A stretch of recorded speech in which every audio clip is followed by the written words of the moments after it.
Hi everybody, कैसे हैं आप लोग। आई होप कि आप ये जो न्यू सीरीज है इंडस्ट्रियल लॉ की उसको एंजॉय कर रहे होंगे और अपनी पढ़ाई को पूरी तरीके से जारी कर रहे होंगे। तो आज हम स्टार्ट करते हैं चैप्टर 2A। चैप्टर 2 तक हम ऑलरेडी पढ़ चुके हैं अप टू सेक्शन 8। तो जिन्होंने भी नहीं पढ़ा है प्लीज जाके प्रीवियस लेक्चर्स देख लीजिए, क्योंकि ये कंटिन्यूस सीरीज है बेटा। अगर आपने पहले का नहीं देखा है तो it will be difficult for you to grasp afterwards. तो पहले कंप्लीट कर लीजिए स्टार्टिंग से with the definitions and with the important clauses. और अब हम आते हैं सेक्शन 9A में, that is notice of change. ठीक है कि भाई अगर कुछ चेंज करना है तो क्या एम्प्लॉयर के पास ये राइट है कि वो चेंज कर सकता है कुछ भी जब चाहे तब? तो नहीं बेटा। यहाँ पे देखो, ये जो एक्ट बना है ना, ये इसलिए बना है ताकि जो एम्प्लॉयर और एम्प्लॉय दोनों के राइट्स को प्रॉपरली प्रिजर्व किया जा सके। अगर कोई भी एक इंस्टेंट चेंज आता है जो कि वर्कर के हित में नहीं है, तो इस केस में the worker will be at a disadvantageous position and the employer will be at an advantageous position, right. तो इसको कर्ब करने के लिए लॉ ने कहा है कि no employer can change the service conditions, the work condition को कोई भी एम्प्लॉयर चेंज नहीं कर सकता है। कब नहीं कर सकता है? तो इसका पहला कंडीशन कहता है कि जब तक नहीं कर सकता है जब तक कि वो वर्कर को एक नोटिस ना दे दे, जब तक कि वो वर्कर को एक नोटिस ना दे दे जिसमें कि ये सारी चीजें अच्छे से बिल्कुल डिस्क्राइब्ड हो। ठीक है, और कब से इफेक्ट में आएगा ये भी मेंशन्ड हो। ठीक है, क्या मेंशन्ड हो? डेट ऑफ इफेक्ट मेंशन्ड हो। तो भाई क्या कह रहा है कि एक एम्प्लॉयर जो है वो वर्क कंडीशन को तब तक चेंज नहीं कर सकता जब तक कि वो एक नोटिस ना दे दे, और वो नोटिस प्रॉपरली डिस्क्राइब्ड होना चाहिए कि क्या है उस नोटिस में और कब से उसका डेट ऑफ इफेक्ट हो रहा है। ठीक है, चलिए पार्ट 2 क्या कहता है इसका। पार्ट 2 कहता है कि 21 दिन के अंदर नहीं, जैसे ही नोटिस दिया आपने, नोटिस देने के बाद सामने वाले को टाइम देना है टू थिंक अबाउट इट और टू डिस्कस अबाउट इट। कब तक भाई? तो 21 डेज तक। 21 डेज तक आपको उसको टाइम देना पड़ेगा। Is it clear to everybody? अब कहाँ पे exception? See, law is all about exception. तो क्या मतलब कभी भी आप ऐसा कुछ चेंज नहीं कर सकते, चाहे अच्छा हो चाहे बुरा? नहीं, ऐसा नहीं है। तो कुछ ऐसे कंडीशन है जहां पे आपको 21 दिन का ये नोटिस वगैरह की जरूरत नहीं पड़ेगी। कौन से वो कंडीशन है? तो पहला कंडीशन है कि अगर कोई सेटलमेंट या अवार्ड मिला है, अगर कोर्ट ने कुछ ऑर्डर किया है, कोई सेटलमेंट या अवार्ड ऑर्डर किया है, तो उस केस में 21 दिन की नोटिस की जरूरत नहीं है, वो डायरेक्टली इफेक्ट में आ जाता है। ठीक है, पहला। और दूसरा, अगर कोई रूल चेंज है, पॉलिसी चेंज है, जैसे कि जो सिविल सर्वेंट्स हैं बेटा, अगर कोई पॉलिसी चेंज है, जैसे कि सिविल सर्विस रेगुलेशंस है, rules of Indian railway establishment है, ठीक है, या फिर लीव के कुछ रूल्स, जो लीव जो आप लेते हो, ठीक है, उसके कुछ रूल्स चेंज हुए हैं, तो ऐसा कुछ सेंट्रल रूल अगर कुछ चेंज हो रहा है और उस समय पे अगर कोई पॉलिसी चेंज हो रही है, उस समय पे 21 दिन की नोटिस की जरूरत नहीं है। जैसे ही वो पॉलिसी इफेक्ट में आई वो आप पे इंप्लीमेंट हो जाएगी। आई गेस ये आपके लिए क्लियर होगा। ठीक है, कि कब चेंज हो सकता है, कब नहीं हो सकता है। चलिए आते हैं 9B पे। 9B कहता है power of government to exempt. ऐसे ही नहीं कहती हूं मैं कि ये सेक्शन थोड़ा सा बड़ा है ना, क्योंकि एक सेक्शन के बहुत सारे पार्ट्स है, तो अगर थोड़ा धीरे धीरे भी जाएगा तो बेटा तो प्लीज डोंट माइंड, क्योंकि we have ample of time और हम इसको बहुत अच्छे से, बहुत क्लैरिटी में, डेप्थ में जा करके इसको क्लियर करना चाह रहे हैं। ठीक है, power of government to exempt. कब ऐसा पावर है गवर्नमेंट को कि वो एग्जेम्प्ट कर सके इन चीजों से लेके? तो जब एप्रोप्रिएट गवर्नमेंट, ये जो हमारा एप्रोप्रिएट गवर्नमेंट है बेटा, एप्रोप्रिएट गवर्नमेंट को ऐसा लगता है कि ये जो इंडस्ट्री है इसको, मतलब फॉर द इंडस्ट्री कंसर्न्स या फॉर द पब्लिक कंसर्न्स, ये जो इंडस्ट्री है इसको ये सारे रूल्स को कंप्लाई करने की या कुछ रूल्स को कंप्लाई करने की जरूरत नहीं है, तो वो क्या कर सकता है? By notification, by in the official gazette. ये ध्यान में रखिएगा, ये कॉमन प्रोसीजर है। तो appropriate government by notification in the official gazette क्या कर सकता है? ये मेंशन कर सकता है कि कुछ ऐसे कंडीशंस हैं जिससे कि ये इंडस्ट्री या इस नेचर के इंडस्ट्री जो है वो एग्जेम्प्ट रहेंगे।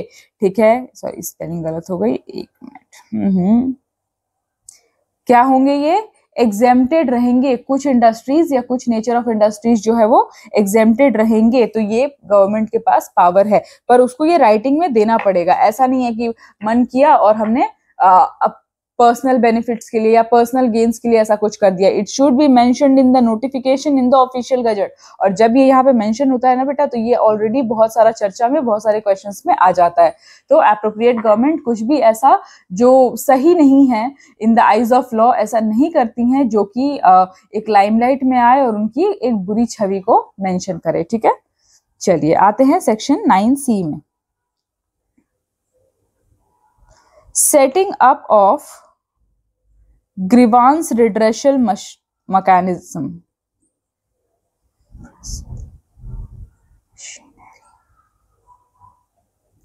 Setting up of grievance redressal machinery. अब ग्रीवांस रिड्रेशल मशीनरी क्या है भाई? तो देखो, हम बिल्कुल जा सकते हैं, ट्राइब्यूनल के पास जा सकते हैं, कोर्ट के पास जा सकते हैं, लेकिन कब जा सकते हैं? जब वो शेड्यूल 2 या शेड्यूल 2 और 3 का मेंशन हो, है ना। ये मैंने आपको पिछले लेक्चर में बताया है, फिर से मैं कह रही हूँ, जिन बच्चों ने पिछले सेशंस को नहीं देखा है प्लीज जाकर देख लो, क्योंकि आगे वाले पूरे में कहीं कहीं पे वो टर्म्स यूज होंगे जो पहले डिफाइन किए गए हैं। तो फिर उस समय पे you will be facing problem. तो I don't want you to face a single problem with this initiative. तो इसलिए मैं कह रही हूँ पहले आप एक बार कंप्लीट कर लीजिए। ठीक है, तो setting up of grievance redressal machinery क्या कह रहा है यहाँ पे? यहाँ पे कह रहे हैं कि हर इस्टेब्लिशमेंट जहाँ पे 20 या 20 से ज्यादा लोग काम कर रहे हैं, वहां पे एक ग्रीवांस रिड्रेशल कमेटी बनेगी, एक GRC यानी कि ग्रीवांस रिड्रेशल कमेटी बनेगी, ताकि अगर किसी को कोई प्रॉब्लम हो रही हो तो, क्योंकि देखो बेटा, अगर कहीं पे भी हम कोर्ट जाते या ट्राइब्यूनल जाते, it's a lengthy process, no doubt it's a lengthy process. ये तो चलो ठीक है, plus it's an expensive process as well. ठीक है, जो वर्कर्स काम कर रहे हैं दे आर अर्निंग, और वो उनका मतलब उनके बेसिक्स के लिए भी वो पूरा नहीं पड़ रहा है। तो आप सोच रहे हो कि एक आउट ऑफ द वे जाकर के, एक तो इतना एजुकेटेड नहीं है ना, ऊपर से आउट ऑफ द वे जाकर के आप एक रेमेडी सीख कर रहे हो। ठीक है, हो सकता है आपको रेमेडी मिले भी ना, तो लोग ऐसे रिलक्टेंट होते हैं, जाना नहीं चाहते हैं। तो उस कंडीशन में हर इंडस्ट्री, हर एस्टैब्लिशमेंट जहां 20 से ज्यादा लोग काम करते हैं, वहां पे एक ग्रीवांस रिड्रेशल मशीनरी का होना, एक ग्रीवांस रिड्रेशल कमेटी का होना बहुत ज्यादा जरूरी है। ठीक है, और इस ग्रीवांस रिड्रेशल कमेटी, ये जो GRC है, इसमें इक्वल मेंबर्स होंगे। इक्वल मेंबर्स किसके होंगे भाई? तो इक्वल मेंबर्स होंगे एम्प्लॉयर के एंड वर्कमैन के। ठीक है, जो इसमें कमेटी में जो मेंबर्स होंगे वो एम्प्लॉयर और वर्कमैन के इक्वल नंबर ऑफ मेंबर्स होंगे। ठीक है, इसका जो चेयरपर्सन होगा बेटा, चेयरपर्सन होगा वो ऑल्टरनेटिवली सेलेक्ट किया जाएगा। ठीक है, the chairperson will be selected alternatively, मतलब चेयरपर्सन कभी एम्प्लॉयर के साइड से होंगे और कभी एम्प्लॉय के साइड से यानी वर्कमैन के साइड से होंगे, तो वो ऑल्टरनेटिवली वो उसको सिलेक्ट करेंगे। ठीक है, चलिए फोर्थ क्या कहता है कि मैक्सिमम जो मेंबर्स हो सकते हैं, मैक्सिमम मेंबर्स जो हो सकते हैं वो कितने हो सकते हैं? तो वो हो सकते हैं 6 से ज्यादा मेंबर्स नहीं हो सकते। 6 से कम हो सकते हैं पर 6 से ज्यादा नहीं हो सकते। और ये भी ध्यान रखिएगा, हमेशा इवन में होंगे, ऑड में नहीं होंगे। क्यों? क्योंकि इक्वल रिप्रेजेंटेशन है, तो ऑड में तो इक्वल रिप्रेजेंटेशन हो ही नहीं सकता है। ठीक है, चलिए अब यहाँ पे क्या कह रहा है, एक कंडीशन और है यहाँ पे, 5th पॉइंट नहीं है, प्रोविजियो है। एक प्रोविजियो ये है कि अगर 2 मेंबर्स हैं तो एक विमेन का होना जरूरी है। अगर 2 ही हैं तो एक विमेन कंपलसरी है, और अगर 2 से ज्यादा हैं, अगर 2 मेंबर से ज्यादा हैं तो उस कंडीशन में 1 से ज्यादा वुमेन हो सकती हैं। ठीक है, पर अगर 2 हैं तो एक तो कंपलसरी है कि एक वुमेन होनी चाहिए to address the problem of the women who are working in that particular unit. ठीक है, चलिए फिफ्थ क्या कहता है? अब अगर आपके पास जीआरसी है, एडवांस रिड्रेसल कमेटी है, आप यहाँ पर गए और आप इससे सेटिस्फाइड नहीं हैं, तो आप कोर्ट में जा सकते हैं। आपको कोई भी नहीं रोकेगा कि भाई आप जीआरसी में चले गए तो आप कोर्ट में नहीं जा सकते। You can go to the court, मतलब ये कोई भी ऐसा प्रोविजन नहीं है जो आपको कोर्ट में जाने से डिनायल दे रहा है या फिर आपको ऐसा कर रहा है कि आप किसी भी ट्राइब्यूनल कोर्ट में अप्रोच नहीं कर सकते। बिल्कुल कर सकते हैं, लेकिन ये एक स्पीडी मैकेनिज्म है ताकि आपको बहुत ज्यादा भटकना ना पड़े। और जो छोटी छोटी समस्याएं, मतलब 1 महीने की सैलरी अटकी हुई है या कोई छोटा सा है, कोई लीव की छुट्टी नहीं, लीव है उसमें छुट्टी नहीं मिल रही है, या पेड लीव का पेमेंट नहीं मिल रहा है, ये सब छोटी छोटी चीजें। अगर आप कोर्ट भी जाओगे ना तो जितना आपका पेमेंट नहीं होगा उससे ज्यादा आपका खर्च हो जाएगा।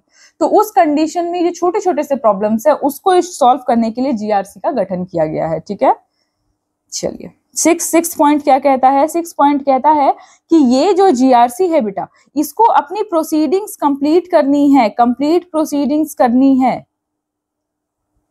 कंप्लीट प्रोसीडिंग्स करनी है। कितने दिन में? 30 डेज में। 30 डेज कब से? 30 डेज कब से भाई? तो रिसिट ऑफ रिटन एप्लीकेशन, जब से उनको रिटन एप्लीकेशन मिला है एग्रीव्ड पार्टी का कि भाई ये जो है ये समस्या हो रही है, उससे 30 दिन के अंदर उनको अपनी सारी प्रोसीडिंग को कंप्लीट करना पड़ेगा। ठीक है, चलिए इसका पार्ट 7 क्या कहता है कि अगर कोई व्यक्ति है जो जीआरसी से नॉट सेटिस्फाइड है, बिल्कुल भी सेटिस्फाइड नहीं है अपने अवार्ड को लेकर के, तो वो क्या कर सकता है? विद इन अ मंथ, यानी कि विद इन 30 डेज जाके वापस एम्प्लॉयर को कांटेक्ट कर सकता है, वापस एम्प्लॉयर से जाकर के बोल सकता है, अपील कर सकता है और उसको फिर प्रॉपरली डिस्पोज किया जाएगा। ठीक है, यानी कि अगर जीआरसी सेटिस्फाइड नहीं है और आपको लगता है कि आपका एम्प्लॉयर आपकी बात सुनेगा तो आप एम्प्लॉयर के पास जा सकते हैं, और अगर आपको लगता है कि ऐसा कुछ नहीं होने वाला है तो you can also approach the appropriate tribunal और द कोर्ट। ठीक है, चलिए आई गेस आपको ये सेक्शन चैप्टर 2A समझ में आ गया होगा। अब हम प्रोसीड कर रहे हैं चैप्टर 3 में। चैप्टर 3 में मीनवाइल बेटा कोई भी प्रॉब्लम है please please please let us know, ताकि हम आपकी सारे प्रॉब्लम्स को सॉल्व कर पाए, क्योंकि जैसा कि मैंने आपको बताया है ये इनिशिएटिव सिर्फ और सिर्फ आपके लिए है। एंड अगर ये इनिशिएटिव आपको बेनिफिट पहुंचाता है, आप इसको अच्छे से पढ़ करके और उसके बाद आप एग्जाम क्रैक करते हो, तो इस इनिशिएटिव का जो मोटिव है वो पूरा हो जाता है। और मैं आशा करती हूँ कि आप लोग हमें इस इनिशिएटिव को और सक्सेसफुल बनाने में हेल्प करेंगे। चलिए अब आते हैं हम चैप्टर 3 में। Reference of dispute to both's courts और ट्राइब्यूनल्स। ठीक है, कब हम रेफर कर सकते हैं, कब जो डिस्प्यूट्स है उसको बोथ्स में या कोर्ट्स में या ट्राइब्यूनल्स में रेफर कर सकते हैं, उसके बारे में यहाँ पे मेंशन किया गया है। ठीक है, दिस इज सेक्शन 10। चैप्टर का भी नाम यही है और सेक्शन 10 है reference of dispute to both's courts और ट्राइब्यूनल्स। बहुत बड़ा सा सेक्शन है ये, तो एकदम बिल्कुल आराम से बैठिए और एक एक पॉइंट को बिल्कुल ध्यान से समझिए। ठीक है, ताकि आप कहीं पे भी अगर यूपीएससी आपको फंसाना भी चाहे किसी क्वेश्चन में तो आप बिल्कुल नहीं फंसे, because you know every provision which is mentioned. चलिए इसका पार्ट 1 क्या कहता है कि अगर ऐसा लगता है एप्रोप्रिएट गवर्नमेंट को ऐसा लगता है कि एक इंडस्ट्रियल डिस्प्यूट है। एप्रोप्रिएट गवर्नमेंट को क्या लग रहा है कि एक इंडस्ट्रियल डिस्प्यूट एग्जिस्ट करता है, तो वो क्या कर सकती है? वो रेफर कर सकती है। कहाँ भाई? रेफर टू बोर्ड के पास रेफर कर सकती है कि भाई आप ये इंडस्ट्रियल डिस्प्यूट बोर्ड में जाके सुलझा लीजिए। ठीक है, दूसरा क्या कर सकती है? रेफर कर सकती है। कहाँ कर सकती है? To court of inquiry. याद रखिएगा, लेबर कोर्ट और कोर्ट ऑफ इंक्वायरी अलग अलग है, पिछले सेशन में हमने पढ़ा था। तो कोर्ट ऑफ इंक्वायरी में रेफर करती है कि वो कोर्ट जो है वो प्रॉपर इंक्वायर करे कि क्या मसला हो रहा है। थर्ड क्या है कि अगर लगता है कि कोई डिस्प्यूट है और वो सेकेंड शेड्यूल का डिस्प्यूट है, that is mentioned in the second schedule का डिस्प्यूट है, तो वो उसको मेंशन कर सकती है। कहाँ भाई? लेबर कोर्ट में रेफर कर सकती है। ठीक है, और अगर इनको लगता है कि कोई डिस्प्यूट है जो सेकेंड और थर्ड शेड्यूल में आता है, तो वो क्या कर सकती हैं भाई? तो वो कर सकती हैं इसको रेफर कहाँ? ट्राइब्यूनल में। कहाँ कर सकती हैं? ट्राइब्यूनल में। यानी कि एप्रोप्रिएट गवर्नमेंट के ये पास ये पावर है कि वो बोर्ड में, कोर्ट ऑफ इंक्वायरी में, लेबर कोर्ट में या ट्राइब्यूनल में किसी भी इशू को रेफर कर सकती हैं अगर उनको, if the appropriate government is convinced कि ये इशू जो है बढ़ता जा रहा है और इसका एडजुडिकेशन एक बड़े लेवल पे होना चाहिए। ठीक है, ठीक है।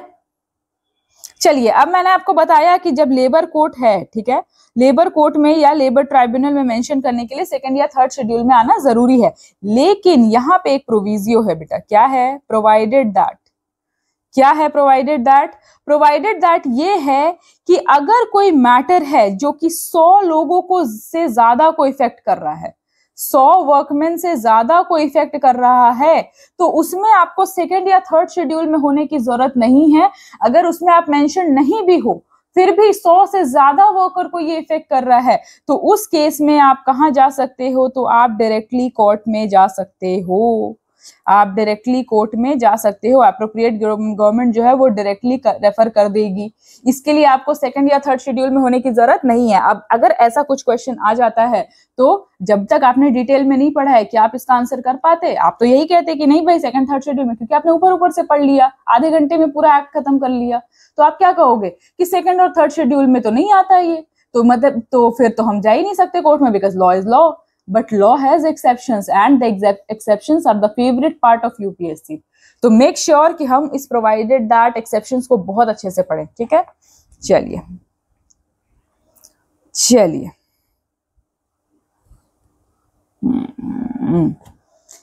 अब आते हैं अगले पार्ट में कि अगर एक और प्रोवाइडेड दैट है बेटा, एक और प्रोविजियो है प्रोवाइडेड दैट। क्या है भाई? प्रोवाइडेड दैट कि अगर कोई डिस्प्यूट है, कोई डिस्प्यूट है जो कि किससे है? पब्लिक यूटिलिटी सर्विस से है। किससे रिलेटेड है? तो पब्लिक यूटिलिटी सर्विस से रिलेटेड है।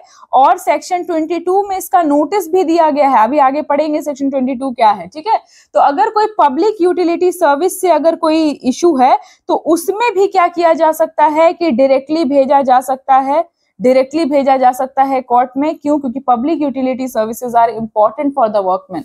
तो उस केस में भी क्या करेंगे कि डायरेक्टली इसको कोर्ट में भेज देंगे। Is it clear to everybody? I guess it's clear. चलिए नेक्स्ट, इसका 1A। अभी तक हम क्या पढ़ रहे थे बेटा? इसका 1 पढ़ रहे थे, 10 का 1 पढ़ रहे थे, एप्रोप्रिएट गवर्नमेंट।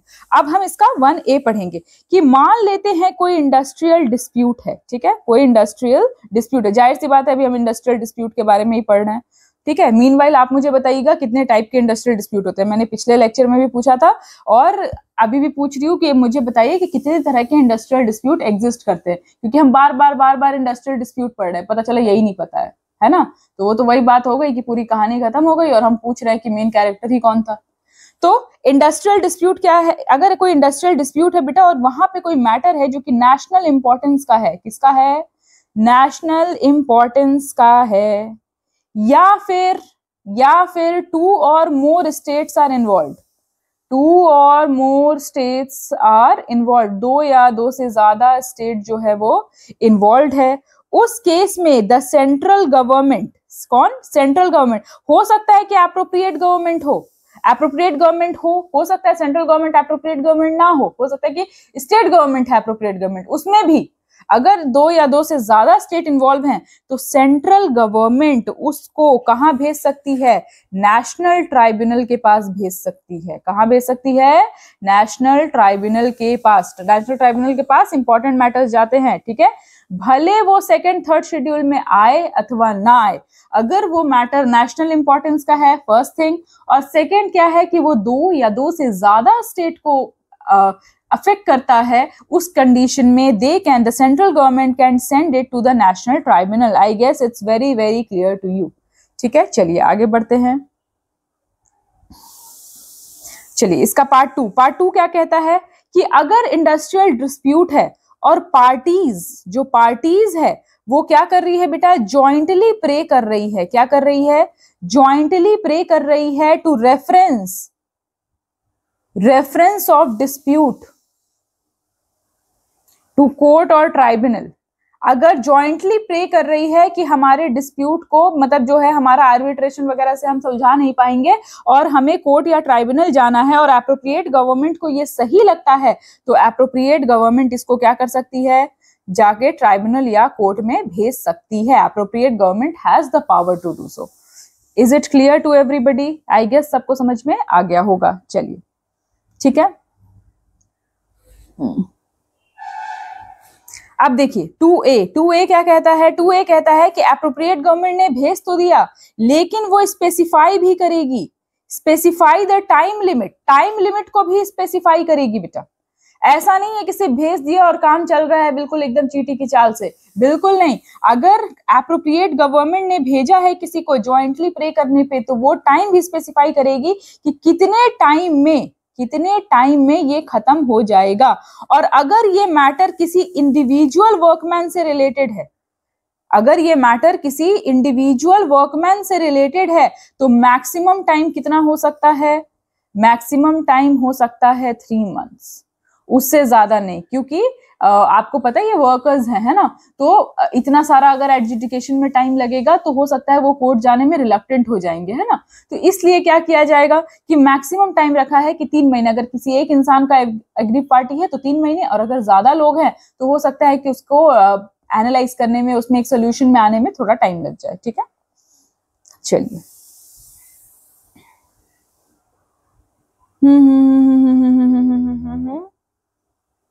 एक और चीज दिया है कि देखो मैक्सिमम 3 मंथ्स टाइम रख दिया गया, ठीक है। लेकिन एक और चीज यहां पे दी गई है कि नो प्रोसीडिंग, कोई भी ऐसा प्रोसीडिंग नहीं होगा किसी भी कोर्ट में या ट्राइब्यूनल में, कोई भी ऐसा प्रोसीडिंग नहीं होगा किसी भी कोर्ट या किसी भी ट्राइब्यूनल में जो सिर्फ इसलिए लैप्स कर जाए क्योंकि टाइम पीरियड एक्सपायर हो गया है। ठीक है, shall not lapse on the expiry of time period। ठीक है, चल देखो बेटा, ये क्या है ना, ये जो डॉक्यूमेंट है ये बहुत लंबा है, बहुत सारा प्रोविजन वगैरह वगैरह लिखा है जो कि बहुत टेक्निकल है, ठीक है, और आपके लिए बहुत ज्यादा रेलिवेंट नहीं है।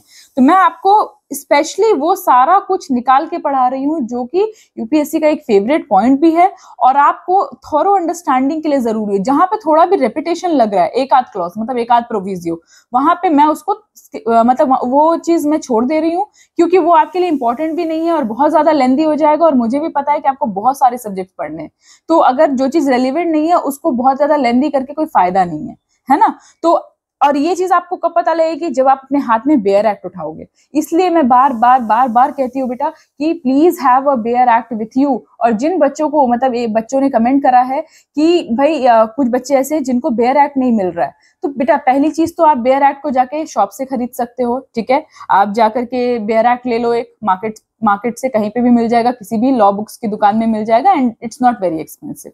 नहीं तो आप सर्च कर सकते हो, पीडीएफ सर्च कर सकते हो, और जब पीडीएफ सर्च करोगे ऑफिशियल साइट से, ठीक है, ऑफिशियल पेज जो है मिनिस्ट्री ऑफ लेबर का, वहां से अगर आप सर्च करोगे तो ये पब्लिकली अवेलेबल है, आप आराम से पीडीएफ का एक्सेस ले सकते हो। ठीक है, चलिए। No proceeding in any court tribunal shall not lapse on the expiry of time period. ठीक है, अगर आप ये कह रहे हो कि भाई टाइम पीरियड लैप्स हो गया है तो उस कंडीशन में आप ये प्रोसीडिंग को खत्म कर दो, नहीं भाई, ऐसा भी हम बिल्कुल नहीं कर सकते। अगर प्रोसीडिंग एकदम फाइनल कंक्लूजन पे और हो सकता है थोड़ा सा टाइम एक्सीड हो गया है तो वी विल कंसिडर इट। ठीक है, चलिए, हो गया पार्ट टू कंप्लीट हो गया इसका। सी हम अभी सेक्शन 10 पढ़ रहे हैं, सेक्शन 10 का पार्ट 1 पढ़ लिया, सेक्शन 1 का पार्ट 10 का पार्ट 2 पढ़ लिया, अब सेक्शन 10 का हम पार्ट 3 पढ़ने जा रहे हैं। ठीक है, अगर कोई इंडस्ट्रियल डिस्प्यूट है बेटा, if there is an industrial dispute, ठीक है, जो कि किसी कोर्ट या ट्राइब्यूनल में चल रहा है, जो कि ऑलरेडी किसी कोर्ट या ट्राइब्यूनल में ऑलरेडी चल रहा है, उस कंडीशन में जो एप्रोप्रिएट गवर्नमेंट है वो क्या करती है बेटा, प्रोहिबिट करती है। क्या करती है? प्रोहिबिट। तो किसी भी तरह का स्ट्राइक या किसी भी तरह का लॉकआउट। ठीक है, क्या प्रोहिबिट कर रही है? किसी भी तरीके का स्ट्राइक या किसी भी तरीके का लॉकआउट। क्यों भाई? तो देखो, हम स्ट्राइक क्यों करते हैं या हम लॉकआउट क्यों कर रहे हैं? कोई भी व्यक्ति कोई भी इंडस्ट्री में काम कर रहा है वो ऐसी कोई भी घटना क्यों कर रहा है? क्योंकि उसे लग रहा है कि उसके जो राइट्स हैं उसको वैल्यू नहीं किया जा रहा है। लेकिन जैसे ही मैटर कोर्ट या ट्राइब्यूनल में चला गया तो अब ऐसा कोई मसला बचा ही नहीं है, क्योंकि उसकी जो भी इश्यूज हैं, जो भी ग्रीवांसेस हैं, उसको प्रॉपर्ली अब एड्रेस किया जा रहा है। तो उस केस में भी अगर स्ट्राइक कर रहा है कोई व्यक्ति या कोई लॉकआउट कर रहा है तो वो चीज सही बिल्कुल भी नहीं है। क्यों? क्योंकि अगर 1 महीना प्रोसीडिंग चलेगा, 2 महीना प्रोसीडिंग चलेगा तो क्या इंडस्ट्री में 2 महीने काम नहीं होंगे? और जो मैक्सिमम स्टेप लिया जा सकता था वो तो लिया जा चुका है। तो एप्रोप्रिएट गवर्नमेंट प्रोहिबिट करती है किसी भी तरीके का स्ट्राइक या किसी भी तरीके का लॉकआउट, जो कि जरूरी है यहाँ पे। आई गेस ये आपके लिए क्लियर होगा। ठीक है, चलिए अब आगे आते हैं इसका पार्ट 6। पार्ट 6 क्या कहता है कि अगर कोई मैटर है जो कि कहां जा चुका है नेशनल ट्राइब्यूनल में। कहां जा चुका है? नेशनल ट्राइब्यूनल में। तो कोई भी लेबर कोर्ट अगर एक बार नेशनल ट्राइब्यूनल में चला गया तो नो लेबर कोर्ट, कोई भी डिस्ट्रिक्ट लेबर कोर्ट जो है या कोई भी ट्राइब्यूनल जो है वो इस मैटर को ट्राई नहीं कर सकता। कोई भी लेबर कोर्ट या कोई भी ट्राइब्यूनल इस मैटर को ट्राई नहीं कर सकता, और ना ही एप्रोप्रिएट गवर्नमेंट, ना तो ये ट्राई कर सकते हैं, दे कैन नॉट ट्राई, और जो एप्रोप्रिएट गवर्नमेंट है वो भी रेफर नहीं कर सकती है। रेफर फॉर एडजुडिकेशन ये भी रेफर नहीं कर सकती है। क्यों? क्योंकि ऑलरेडी मैटर नेशनल ट्राइब्यूनल में है। भले वहां अगर थोड़ा टाइम भी लग रहा है तो ये नहीं कि हम स्पीडी मैकेनिज्म के लिए हम एक बार नेशनल ट्राइब्यूनल भी चले जाएंगे, एक बार लेबर कोर्ट भी चले जाएंगे, ट्राइब्यूनल भी चले जाएंगे, ऐसा बिल्कुल भी नहीं होगा। नेशनल ट्राइब्यूनल में अगर आप एक बार जा चुके हैं तो उसके बाद फिर आपको किसी भी लेबर कोर्ट या किसी भी एप्रोप्रिएट गवर्नमेंट के सामने अपीयर होने की अनुमति नहीं है। ये है आपका सेक्शन 10। सेक्शन 10 के सारे इंपॉर्टेंट क्लॉजेस, एक थोड़ा सा बच गया है। कह रहा है, इसका जो पार्ट 8 है ये बच गया है। कह रहा है कि किसी लेबर कोर्ट में अगर लेबर कोर्ट या ट्राइब्यूनल में कोई प्रोसीडिंग चल रही है, लेबर कोर्ट या ट्राइब्यूनल में कोई सी प्रोसीडिंग चल रही है और ऐसा होता है कि उसमें से एक पार्टी है उसकी डेथ हो गई है, तो दैट डजंट मीन कि ये लैप्स हो जाएगा। दैट डजंट मीन कि ये जो पूरा प्रोसीडिंग है ये लैप्स हो जाएगा। ये लैप्स तब तक नहीं होगा जब तक कि इसमें कोई अवार्ड नहीं आ जाए, और वो award submitted to appropriate government. अब कहोगे कि भाई ये अवार्ड मिलेगा किसको? the party who was there to fight, who was there to get that award, he is no more। तो उसका जो भी नॉमिनी होगा बेटा, या जो ड्यू प्रोसेस ऑफ लॉ होगा उसमें अगर कोई अवार्ड जो कि दिया जा सकता है तो वो अवार्ड दिया जाएगा। But mainly on the reason that the person is no more, आप इस पूरे प्रोसीडिंग को लैप्स नहीं कर सकते हैं। आई गेस आपको यहां तक क्लियर होगा। आई होप आपको यहां तक क्लियर होगा। चलिए 10 तक हमने सेक्शन 10 तक पढ़ लिया। Now coming to section 10A। Section 10A क्या कहता है? Voluntary reference of disputes.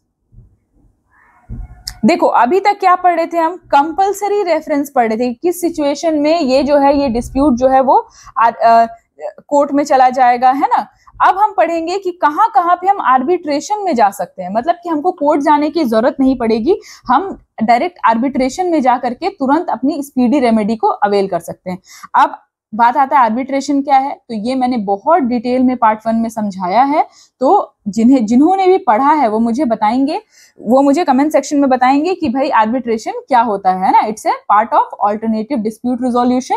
तो tell me what is arbitration, और आप आर्बिट्रेशन से क्या समझते हैं, ठीक है।